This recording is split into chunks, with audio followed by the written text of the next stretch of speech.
You might be woken at night by a loud human snore or by the eerie call of the Araguato. The new camp was deep in the forest. Packs of sad-faced red howler monkeys swung and skipped from tree to tree, their golden coats hanging like long beards among the exotic flowers and leaves. If there had been a hanging garden of Babylon in this part of the world, this would have been it.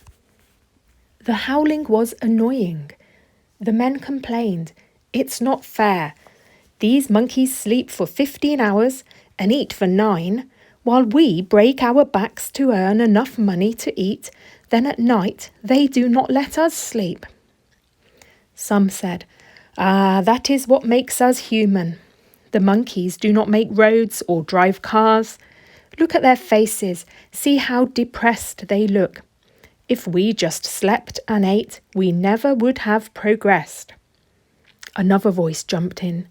Would you be happier to live in the trees and howl like they do? Everybody laughed. No, I'm not saying that. I just want to get some sleep and be better paid for my work. So the men went on talking all morning, joking about life in the jungle. That night, Alfredo, the man who had complained about not getting enough sleep, was throwing sticks on the fire. I wonder if some of you could help me write a letter to the Minister of Public Works. I think we all deserve more money for this hard work we are doing, considering all the benefits this road will bring to the whole region. The problem is how to put it in writing. I never went to school myself. Since I was little, the only thing I have done is work hard. Yeah, some men agreed. Others were not interested. Who can help us then? Who? Then Papa said, I can write whatever you want to say, but I must tell you, don't expect too much from central government. They live the life of the rich and powerful and care nothing about people's lives in this part of the country. Tension was in the air. The men were talking loudly, arguing about what they wanted to say in the letter. Notes were scribbled and read and passed from hand to hand until they reached my father. The men rubbed their hands together in excitement, their faces bright in the firelight, and the moon seemed to smile down on them. Papa collected the pieces of paper. One was a piece of cardboard from an old box with a kind of poem on it about the monkeys. All right, he said. I will transcribe all your demands into a letter. It will be ready next week for you to take to the village where you can post it. I will make a copy as proof. In the letter was written a list of things that the workers most needed, such as more machetes and scythes, rubber boots and caps for the rain, blankets, straw mattresses and hammocks. My father wrote that owing to the treacherous weather and dangerous conditions, they had lost a couple of men. He emphasised the malnutrition of the crew, knowing just how important good food was to give the workers the strength to carry on the road building. An increase in their salary was essential. At the end of the letter, he included the poem about the monkeys. Aye, the savannah sings, the Araguatos howl and howl, the Araguatos sleep and sleep, the Araguatos eat and eat.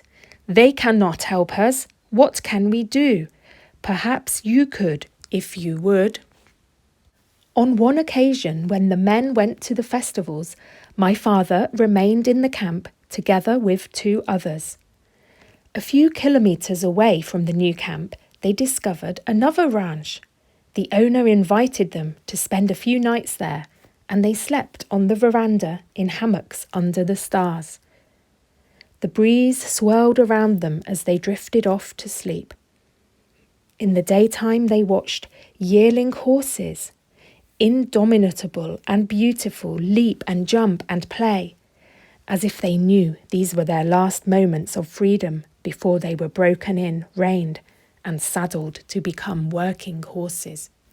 Don Ismail, the owner of the ranch, told my father that a lot of people in that area had been dying of a high fever. Among them, one of his sons, a 7-year-old boy. He and his wife were devastated. The death of her son had sent Doña Mercedes into a kind of permanent melancholia. All the natural medicines they tried had proved useless. Grasping his walking stick, Don Ismail struck it several times on the floor. I would do anything to get my wife's health back. She was a lovely woman before our son's death. All day long, Doña Mercedes held a little blanket against her heart, sometimes smelling it, sometimes folding it up as if there was a baby inside it. She would sit on a rocking chair, staring at the ceiling, and would sometimes shout and point at the spiders' webs. "You too will die." With her hair loose to her waist, she would pull at it in her anguish, lamenting her loss and humming a lullaby. Her husband would call, "Merceditas, Merceditas, come and have some dinner with me." He said to my father, "This woman is going to die. She isn't eating anything, and then I will follow her to her tomb. She is my true love." The situation couldn't have been more touching or dramatic. Over dinner, Papa talked to Don Ismail. "Doña Mercedes can be cured. She is not the first person who has suffered a nervous breakdown. You will need to go to the capital. It will cost a lot of money, and it will involve several months away from the ranch. I know doctors in Bogotá who could help her, and the air of the high savanna there is very beneficial for the lungs. It would probably do you good too." Don Ismail leaned towards my father and confessed, "The problem is not the money. I could sell some cows and my father can look after the ranch, but, and this is a big but, I have never been to Bogotá in my life and I don't think I can manage it." My father looked at him straight in the eye. "This is my first time in this immense savanna. Despite all the difficulties, I have experienced some amazing things and I am glad I came." The next morning, the people on the ranch were rushing about. The holy man was due to arrive at any moment. He was coming to say a kind of prayer over the cattle. Don Ismail explained that some of the cows had been ill because of parasites and worms. "The holy man will soon sort them out. You must come and watch the performance." The holy man was an Indian shaman with broad shoulders, short legs and a long torso, and attached to his bronzed chest was a necklace made of jaguar teeth. On his belt were a small axe and a knife, and across his back a bow and arrow. He carried a bag of herbs, a mask, a rattle and a flute. He bowed to everyone. Then he asked for containers to be filled with boiling water. He put herbs to soak in the water, and while they were infusing, he put on his mask and shook the rattle and muttered words in his own language, making signs with his hands and spreading the vapours of the infused water in the air. After an hour or so, when the infusion cooled down, he began to brush the sick cows with it. My father had never seen anything so strange in all his life, and was certainly doubtful that this would cure the suffering animals. But he respectfully observed the shaman without saying a word. At last the shaman sat down on the ground and began to play a tune on his flute, at first very quietly, then louder and faster, repeating the tune over and over again.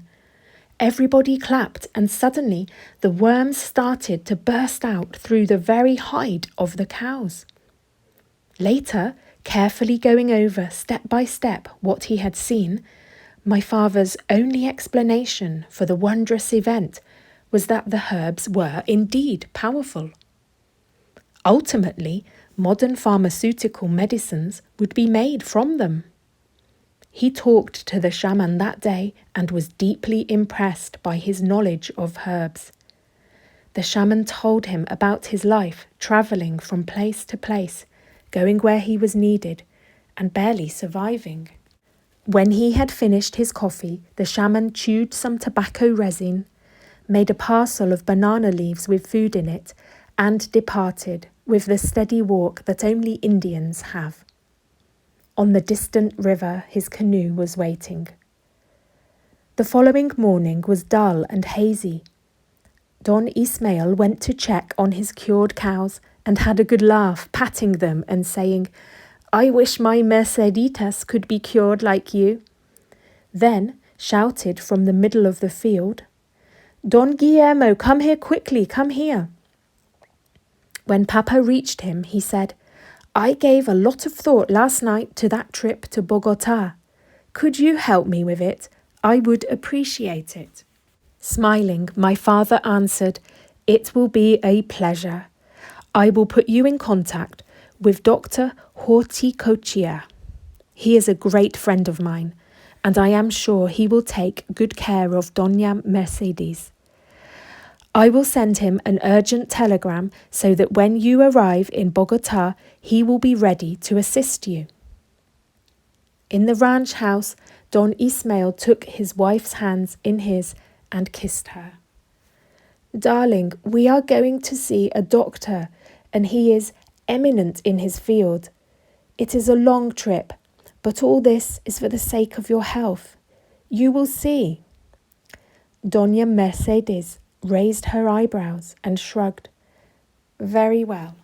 The whole ranch was in a commotion as preparations were made for the journey. The ranch work was reallocated, and Don Ismael's father was put in charge while Don Ismael was away. Papa gave Don Ismael some enthusiastic words of advice for his trip to the capital. "In Bogota, there are no tigers, but there are pickpockets. No scorpions, but plenty of fleas. You will feel the cold, so buy a good coat. Please have fun.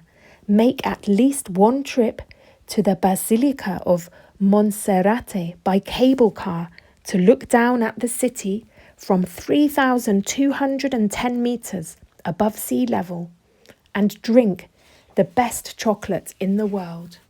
Go at sunrise or sunset, both are spectacular. Go to the Gold Museum. It has 35,000 pieces of pre-Columbian gold work. You will be amazed. Most churches have ornate gold altars and carved woodwork. There are also very fine colonial paintings. It is easy to travel around by tram. After a few days, when you have settled down in the capital, I suggest going to the city of Zipaquirá to see the imposing salt cathedral. It is a famous rock salt mine. You must go up to the little village of Choachi. The landscape there is breathtaking. You can bathe in hot springs, and the sharp smell of the eucalyptus is a real cure for the senses. The ranch workers watched in silence as the couple left on horseback until their silhouettes disappeared in the sparkling light of dawn, leaving behind only an emptiness and the echo of a lullaby.